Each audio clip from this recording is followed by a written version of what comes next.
आज का हमारा जो सब्जेक्ट है वो है कंक्रीट टेक्नोलॉजी। और जो हम टॉपिक कर रहे हैं वो कर रहे हैं types of concrete. Types of concrete हम टॉपिक कर रहे हैं। क्या टाइप्स ऑफ कंक्रीट में हमने डिफरेंट टाइप्स ऑफ सीमेंट के 2-3 सीमेंट के बारे में पढ़ा था। कौन कौन थे? फर्स्ट था प्लेन सीमेंट कंक्रीट, पीसीसी बोलते हैं। देन आरसीसी, क्या क्या पढ़ा हमने?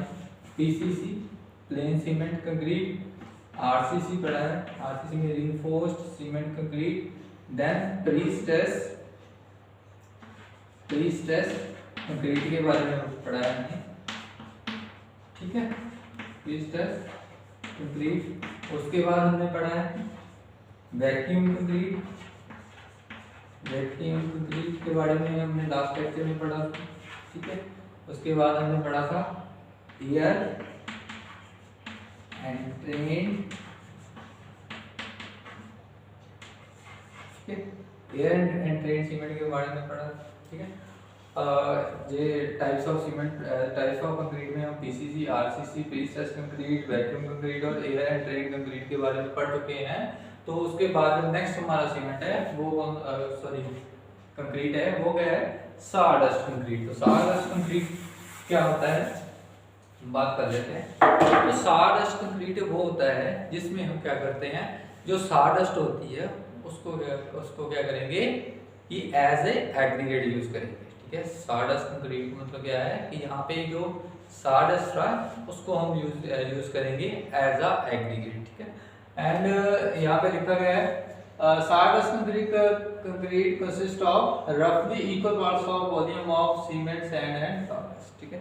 इसमें क्या होता है, सीमेंट, सैंड और जो आपकी सारडस्ट होती है वो क्या होती है इक्वल पार्ट्स में, ठीक है। मतलब 1 kg अगर सीमेंट है 1 kg सैंड होगी और 1 kg सारडस्ट होगा। सच कंक्रीट इज गुड इंसुलेटर। अब देखो सारडस्ट क्या होती है, थोड़ी सॉफ्ट होती है, इसलिए क्या होता है ये हीट का और साउंड का क्या होता है, गुड इंसुलेटर होता है। इंसुलेटर कौन से होते हैं? जिसके थ्रू मतलब अगर साउंड इंसुलेटर है तो साउंड इजीली पास हो जाएगा, ठीक है। तो देखो उसके बाद लिखा है, उसके बाद है एक्सटेंडेड वॉल्यूम व्हेन वेट। जब भी ये सारडस्ट कंक्रीट वेट होता है तो क्या हो जाता है, ये क्या हो जाता है, ये एक्सपेंड हो जाता है, ठीक है। सारडस्ट कंक्रीट क्या हो जाता है, एक्सपेंड हो जाता है। तो हम इसकी लिमिटेशन ये है कि ये जो सारडस्ट कंक्रीट है हम इसको वहाँ पे यूज नहीं कर सकते वेयर द सरफेस इज जो आपकी मॉइस्चर से अटैच हो जाएगी, ठीक है। यहाँ पे मॉइस्चर है वहाँ पे ये हम सारडस्ट कंक्रीट नहीं यूज कर सकते। क्यों? क्योंकि इसमें क्या आ जाता है, जब इसमें क्या आ जाता है, मॉइस्चर आ जाता है तो उसकी वजह से क्या होता है, उसकी वजह से इसका जो वॉल्यूम है वो इंक्रीज कर देगा, ठीक है। तो यूज कहाँ पे कर सकते हैं? For sound insulator, temperature insulator यहाँ पे भी रिक्वायर्ड है, वहाँ पे हम इसको सारडस्ट कंक्रीट यूज कर सकते हैं। क्लियर? ठीक। आई रिपीट कि जो सारडस्ट कंक्रीट है उसमें क्या है, जो सारडस्ट है उसको एज ए कंक्रीट यूज करते हैं। Clear? Then the second point is जो सारडस्ट है वो क्या होता है, इक्वल उसमें क्या होता है, equal volume of cement, sand and sawdust क्या होता है, इक्वल होता है। जब भी ये गीला होता है उसके बाद, गीला होने के बाद क्या हो जाता है, ये एक्सपेंड हो जाता है। एक्सपेंड होने के कारण क्या होता है, ये डिसइंटीग्रेट हो जाता है, इसलिए हम वहाँ पे यूज नहीं करते। यहाँ पे जो सरफेस है वो टेंड्स करते, जो वहाँ पे अगर वेटनेस वहाँ पे आने का, मॉइस्चर आने का चांसेस है तो वहाँ पे हम इस टाइप का जो कंक्रीट है वो नहीं यूज करेंगे। क्लियर? देन नेक्स्ट हमारा है high earlier strength concrete. Next type of concrete है हाई अर्ली स्ट्रेंथ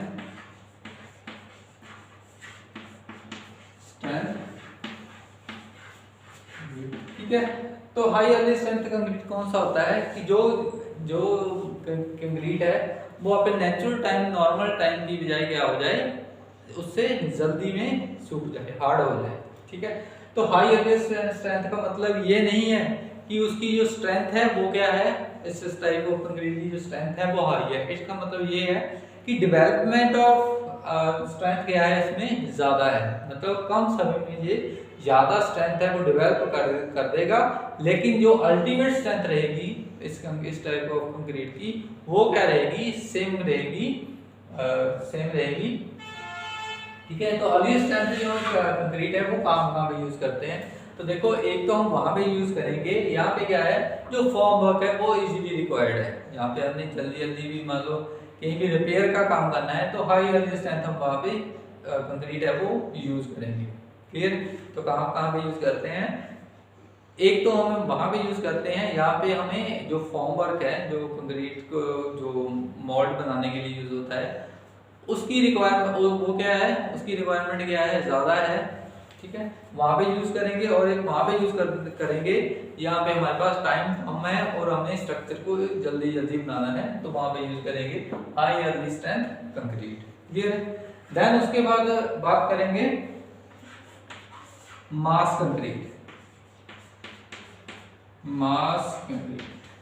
ठीक है, तो देखो मास कंक्रीट किसे बोलते हैं, मास कंक्रीट वो कंक्रीट होते हैं जो कंक्रीट बड़े बड़े मास स्ट्रक्चर बनाने के लिए यूज होते हैं। ठीक है, लाइक ब्रिज बनाना है, कोई डैम बनाना है आपने, ठीक है, तो बहुत बड़ी किसी चीज की डैम की फाउंडेशन बनानी है तो वहां पे कौन सा कंक्रीट यूज होगा, मास कंक्रीट। ठीक है, तो मास कंक्रीट देखो कौन सा होता है, जो बड़े बड़े स्ट्रक्चर बनाने के लिए, मास स्ट्रक्चर बनाने के लिए होता है, वो इसकी प्रॉपर्टी क्या होती है। ठीक है, नेक्स्ट पॉइंट है इसका प्रॉपर्टी क्या होती है। देखो प्रॉपर्टी ये होती है कि जो आपका मास कंक्रीट है it has low heat of hydration, जो भी मास बनाने के लिए कंक्रीट स्ट्रक्चर यूज, मास कंक्रीट स्ट्रक्चर बनाने के लिए हम कंक्रीट यूज कर रहे हैं उसका जो क्या होना चाहिए, जो हीट ऑफ हाइड्रेशन है उसमें कम होनी चाहिए। ठीक है, हीट ऑफ हाइड्रेशन कम क्यों होनी चाहिए, इसका रीजन ये है कि हम कंक्रीट क्या करते हैं इसमें बल्क में बनाते हैं। ठीक है, तो जब भी रिएक्शन होती है वाटर की और सीमेंट की रिएक्शन होती है उसे क्या बोलते हैं, रिएक्शन के दौरान क्या होते हैं कि हीट प्रोड्यूस होती है, उस हीट को क्या बोलते हैं, heat of hydration. Heat of hydration के कारण क्या होगा, उसका जो टेम्परेचर है मास स्ट्रक्चर का वो टेम्परेचर क्या होगा, वो इंक्रीज करने लगता है। अब देखो टेम्परेचर इंक्रीज कर रहा है तो उसकी वजह से क्या होगा, हीट प्रोड्यूस हो रही है, हीट प्रोड्यूस हो रही है तो वो क्या करेगी, वो क्या हीट वो स्ट्रक्चर से, आपको पता है अकॉर्डिंग टू एडियाबैटिक प्रोसेस क्या होता है कि जो हीट है वो हाई टेम्परेचर से लो टेम्परेचर की तरफ हमेशा फ्लो करती है, जो मूव करती है। ठीक है, क्योंकि वो ट्राई करना चाहती है कि जो भी उसके अराउंड जितना भी टेम्परेचर है वो मेंटेन कर रहे हैं। ठीक है, जो मान लो आप एक बर्फ निकालते हो फ्रीजर में से, बर्फ निकालने के बाद उसको ऐसे ही छोड़ देते हैं, वो पिघलने लगती है। पिघलने का मतलब ये है कि जो टेम्परेचर है उसका, उसके अराउंड जितना भी टेम्परेचर है वो टेम्परेचर की तरफ गेन करना शुरू कर देती है। अगर हाई है तो लो की तरफ जाएगा, अगर लो है तो हाई की तरफ टेम्परेचर जाएगा। ठीक है, तो इसमें क्या होगी, हीट ऑफ हाइड्रेशन ज़्यादा होगी, उसकी वजह से क्या होगा, जो इसमें हीट प्रोड्यूस हो रही है वो क्या होगी, जो स्ट्रक्चर से बाहर निकलना स्टार्ट हो जाएगी। बाहर निकलना स्टार्ट हो जाएगी तो क्या आ जाएगी, स्ट्रक्चर में क्रैक्स प्रोड्यूस हो जाएगी। ठीक है, इसलिए जब भी हम मास स्ट्रक्चर बनाएंगे तो वहाँ पे हमेशा लो हीट सीमेंट ही यूज करते हैं हम, हाई हीट सीमेंट यूज नहीं करते।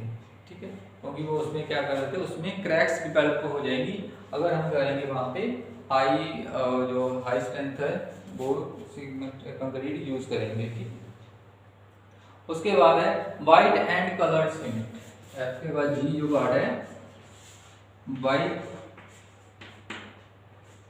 And coloured cement.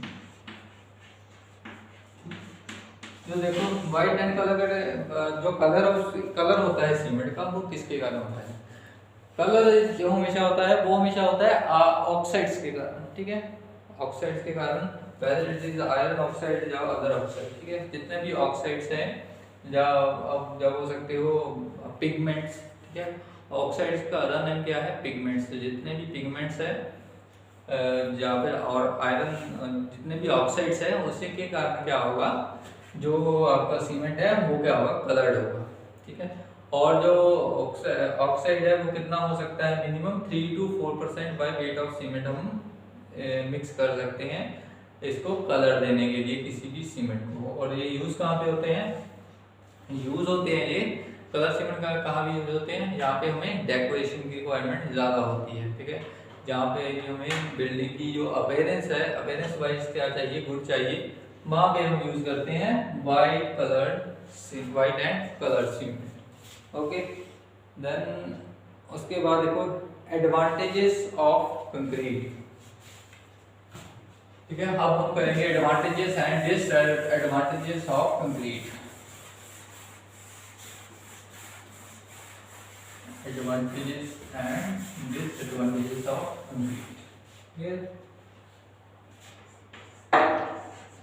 advantages and disadvantages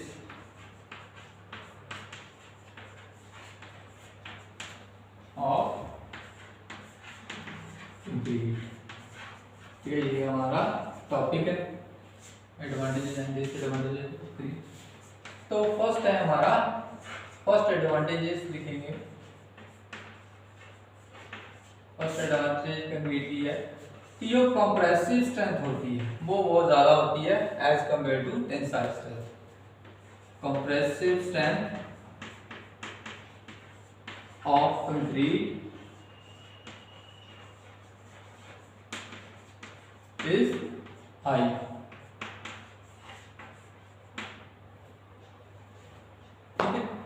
जो कंक्रीट होता है आपका वो क्या होता है, इसकी कंप्रेसिव स्ट्रेंथ क्या होती है हमारा, हमेशा ज़्यादा होती है। और देखो जो फ्रेशली प्रिपेयर्ड कंक्रीट है, सेकंड देख देता हूँ, जो फ्रेशली प्रिपेयर्ड कंक्रीट है, prepared concrete can be change into any shape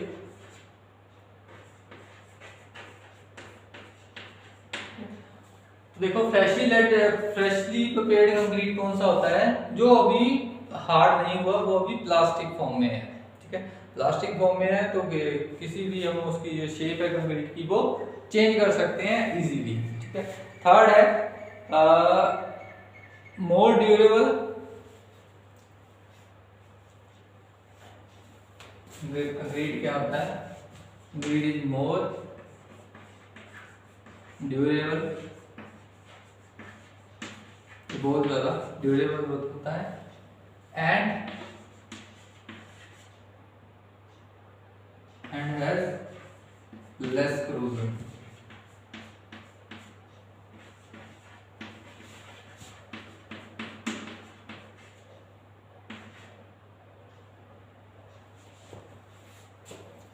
ठीक है, तो देखो ड्यूरेबल का मतलब क्या होता है, लास्ट पहले भी मैं बता चुका हूँ इसका, यहाँ पे वीडियो रखता हूँ। ड्यूरेबल का मतलब ये है कि ड्यू टू टेम्परेचर चेंज या मॉइस्चर चेंज होने की वजह से कितना वो डिसइंटीग्रेट हो रहा है, उसे क्या बोलते हैं, durable.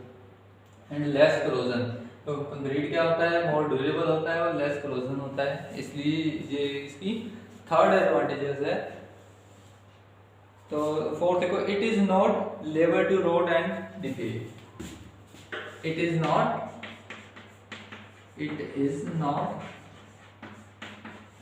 unable to rot and decay।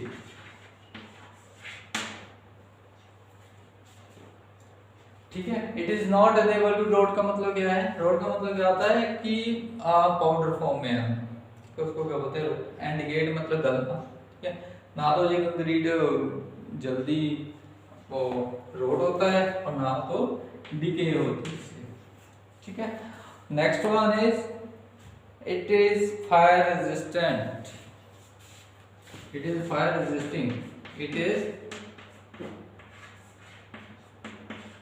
Fire resisting, ठीक है। तो फायर रेजिस्टिंग आपने कभी देखा है कि कंक्रीट को आग लगी हो, नहीं होता है, इसलिए ये फायर रेजिस्टिंग है। It provides good architect appearance, ठीक है।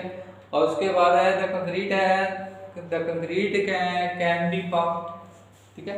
जो कंक्रीट है आपने देखा होगा जहाँ पर भी बड़े बड़े स्ट्रक्चर बनाते हैं तो आरएमसी प्लांट क्या होते हैं यहाँ पे, रेडी मिक्स प्लांट। तो वहाँ पे क्या होता है, पहले से ही जो कंक्रीट है वो वहाँ पे प्लांट में क्या करते हैं, मिक्स करते हैं, देन वो जहाँ पे भी साइट होती है वहाँ को हम उसे ट्रांसपोर्ट करते हैं, ठीक है। तो क्या है, इजीली हम इसको पंप कर सकते हैं और अप टू सर्टेन हाइट तक पहुँचा सकते हैं। नॉर्मली जो हमारे पंप कर सकते हैं वो मैक्सिमम 50 मीटर तक हम इसको पंप कर सकते हैं कंक्रीट को।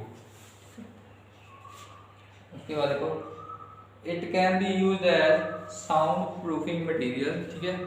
एग्जांपल सेलुलर कंक्रीट, इसको हम एज ए साउंड इंसुलेटर भी यूज कर सकते हैं,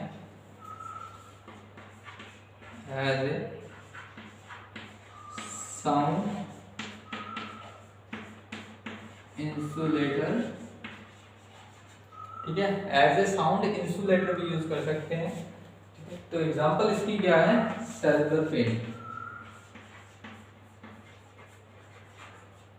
सेलुलर कंक्रीट।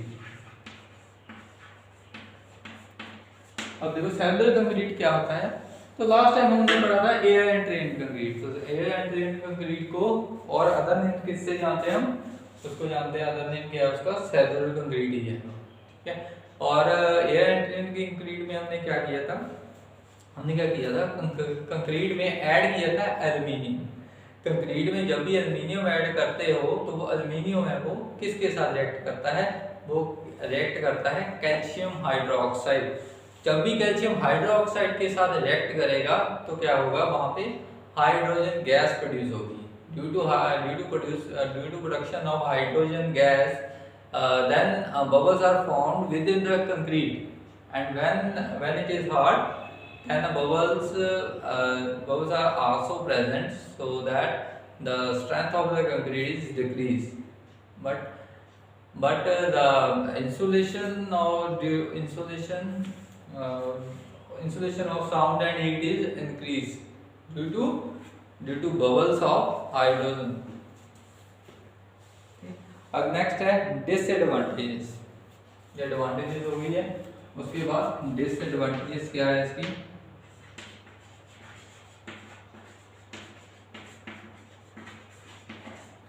तो फर्स्ट डिसएडवांटेजेस है कि लो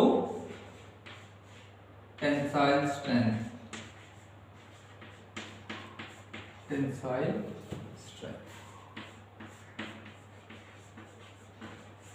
कभी आप एक्सपेरिमेंट करोगे इसकी स्ट्रेंथ पे तो आप देखोगे जो कंप्रेसिव स्ट्रेंथ है वो ऑलमोस्ट कंप्रेसिव स्ट्रेंथ है वो अगर 100 है तो जो आपकी टेंसाइल स्ट्रेंथ है वो कितनी आएगी, सिर्फ 10 to 15%। तो मैंने क्या लिख दिया, लो टेंसाइल स्ट्रेंथ होती है, इसलिए हम क्या करते हैं कंक्रीट में आरसीसी और प्री स्ट्रेस जो वायर है उसको प्रोवाइड करते हैं। Clear. Then the next is it is expand and contract with change in temperature, and then expansion and construction joints are provided in construction। तो देखो सॉरी, तो देखो नेक्स्ट मैंने क्या लिखा अभी ये लिखा है कि जो ड्यू टू टेम्परेचर है वो क्या हो जाता है, ये कंक्रीट चेंज हो जाता है। डिसएडवांटेज क्या है कि कंक्रीट क्या होता है, एक्सपेंड होता है due to change in temperature. जब कंक्रीट एक्सपेंड होगा तो क्या होगा, उसमें क्रैक्स आने स्टार्ट हो जाएंगे। जैसे ही क्रैक्स आने स्टार्ट हो जाएंगे तो हम उसको रिमूव करने के लिए वहाँ पे कंक्रीट स्ट्रक्चर में क्या करते हैं, जॉइंट्स प्रोवाइड करते हैं, ठीक है, उसे क्या बोलते हैं, कंस्ट्रक्शन जॉइंट्स। ठीक है। तो नेक्स्ट है it develops creep under sustain load. ठीक है, क्रीप क्या होता है अभी आपको बताया गया था एसएम के लेक्चर में। कंक्रीट ये होता है, क्रीप का मतलब ये होता है कि जब भी देखो, जब भी आप मान लो कोई भी बॉडी है उस पर क्या कर रहे हो, फोर्स अप्लाई कर रहे हो, फोर्स की वजह से क्या हो रहा है, उसकी शेप चेंज हो रही है। शेप क्या हो रही है उसकी, चेंज हो रही है। लेकिन उसके बाद आपने क्या किया कि जो वेट है मान लो वो पहले आपने 1 kg अप्लाई किया, उसके वो क्या करे धीरे धीरे एक्सटेंड होना स्टार्ट हो गया। फिर क्या हो गया, वेट को आप बढ़ाते गए तो उसकी लेंथ इंक्रीज करती रहेगी, लेकिन कुछ उसके बाद एक ऐसी पोजीशन आ जाएगी कि बॉडी क्या करने की अपने आप एक्सटेंड होनी चाहिए अंडर सेम वेट। तो अंडर सेम वेट जब भी क्या होती है, शेप चेंज होती है, उसको क्या बोलते हैं, क्रीप। ठीक है, तो देखो एक बार आपने ग्रीड को फ्लो कराना स्टार्ट हो गया तो फ्लो वो करता रहेगा, इसलिए यहाँ पे आ रहा है। तो था नेक्स्ट पॉइंट है stick supervision at every stage is required. Stick supervision, ठीक है, आप ये इसका मतलब समझो कि स्टिक सुपरविजन क्या है। तो आपने देखा होगा कि जब भी फॉर्म वर्क लगाते हैं किसी भी बीम और कॉलम को, तो वहाँ पे क्या होता है, सबसे पहले उसको ऑयल से उसको पॉलिश किया जाता है। ऑयल से पॉलिश क्यों किया जाता है, सो दैट वो क्या करे, जो फॉर्म वर्क है उसके साथ बॉन्ड ना बना ले अपना। अगर बॉन्ड बना लिया तो क्या हो जाएगा, उसके साथ जम जाएगा। जब भी हम फॉर्म वर्क को रिमूव करेंगे तो क्या होगा, स्ट्रक्चर हमारा उसी के साथ डैमेज हो जाएगा।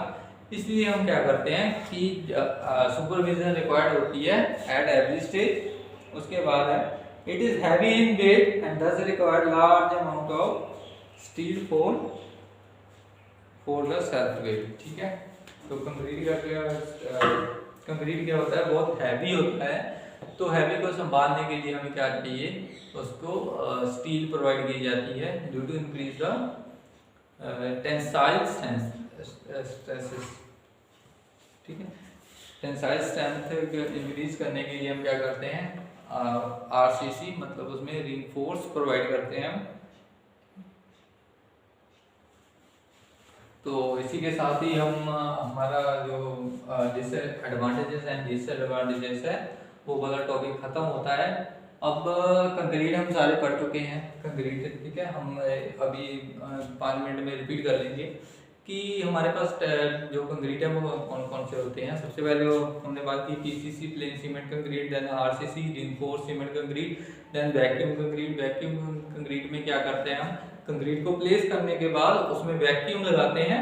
ठीक है, from 1 to 50 minutes 1 to 50 minutes के लिए हम लगाते हैं, वहाँ पे वैक्यूम लगाते हैं। और थिकनेस कहाँ से कहाँ तक वेरी करती है, when thickness varies from 25 to 125 mm।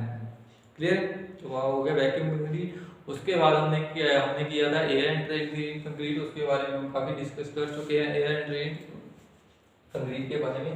उसके बाद जो आज किया हमने किया मास कंक्रीट किया। मास कंक्रीट के बारे में थोड़ा हमने पढ़ा है कि मास कंक्रीट यहाँ पे कहाँ पे यूज होता है, वहाँ पे बड़े बड़े स्ट्रक्चर बनाते हैं, लाइक ब्रिजेस एंड डैम्स बनते हैं, तो वहाँ पे यूज करते हैं हम मास कंक्रीट। क्योंकि हीट ऑफ हाइड्रेशन क्या होती है, बहुत ज़्यादा प्रोड्यूस होती है, इसलिए हमेशा हम मास का स्ट्रक्चर बनाने के लिए हमेशा लो हीट सीमेंट ही यूज करते हैं। क्लियर, तो उसके बाद हमने पढ़ा सारडस्ट कंक्रीट पढ़ा। सारडस्ट कंक्रीट पढ़ा, जो सारडस्ट है उसमें वो एज ए एग्रीगेट यूज हो रही है, और जो वॉल्यूम ऑफ सीमेंट सैंड और सारडस्ट है वो क्या है, इक्वल है।